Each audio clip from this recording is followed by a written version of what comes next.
మంచిర్యాల జిల్లా చెన్నూరు పట్టణంలోని అంబాగస్యేశ్వర ఆలయంలో ప్రతి సంవత్సరం మార్గశిర మాసంలో అష్టమి నుండి పౌర్ణమి వరకు వారం రోజుల పాటు శ్రీ దత్తాత్రేయ స్వామి చరిత్రను పారాయణం చేసే సంప్రదాయం కొనసాగుతుంది. మొదటి రోజునే భక్తులు మేడి చెట్టు కింద కొబ్బరికాయ నుంచి ప్రత్యేక పూజలు నిర్వహిస్తారు. అర్చకులు మేడి చెట్టు కింద గురు చరిత్ర పారాయణం చేస్తుండగా భక్తులు ఆసక్తిగా శ్రవణం చేస్తారు.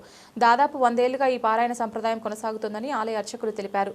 శివాలయ అర్చకులు వేమారపు మహేశ్వర్ శర్మ గారి ఆధ్వర్యంలో ఈసారి కూడా గురు చరిత్ర పారాయణ మహోత్సవం అంగరంగ వైభవంగా జరిగింది. అందరూ భావించుదురు నేను మృతినందితనై మీ పాద కమల దర్శనమైనది, నా మనస్సు సంతృప్తి నందినది, నా కష్టం తీరినది, ప్రాణం రక్షింపబడెను, మీ దర్శనం నాకు చూసి సకులతో. ఈ అంబాగస్తేశ్వర ఆలయం శివాలయం అంటారు. చెన్నూరు గ్రామం. ఈ గ్రామంలో దాదాపు ఒక 100 సంవత్సరాల నుంచి ఈ గురుచరిత్ర సప్తాహం అంటే 7 రోజులు ఈ గురుచరిత్ర కార్యక్రమం పారాయణం ఇక్కడ జరుగుతుంది.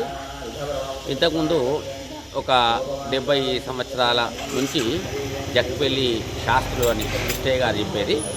అయితే ఆ తర్వాత ఒక 2 సంవత్సరాలు మల్లప్ప సత్యనారాయణ శర్మ గారు చెప్పారు. ఆ తర్వాత నుంచి ఇప్పుడు ప్రస్తుతం నేను అందరూ భక్తి శ్రద్ధలతో వినడం అంటే ఉదయం 9 నుంచి మధ్యాహ్నం 12:30 వరకు, ఆ తర్వాత 1:30 నుంచి సాయంత్రం 5:30 వరకు కూడా అందరూ మంచి భక్తి శ్రద్ధలతో ప్రతి సంవత్సరం కూడా చాలా అంగరంగ వైభవంగా ఈ యొక్క కార్యక్రమం జరుగుతుంది.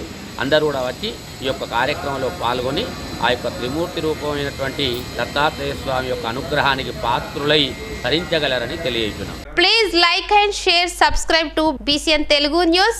Please like, share and subscribe to BCN Telugu News.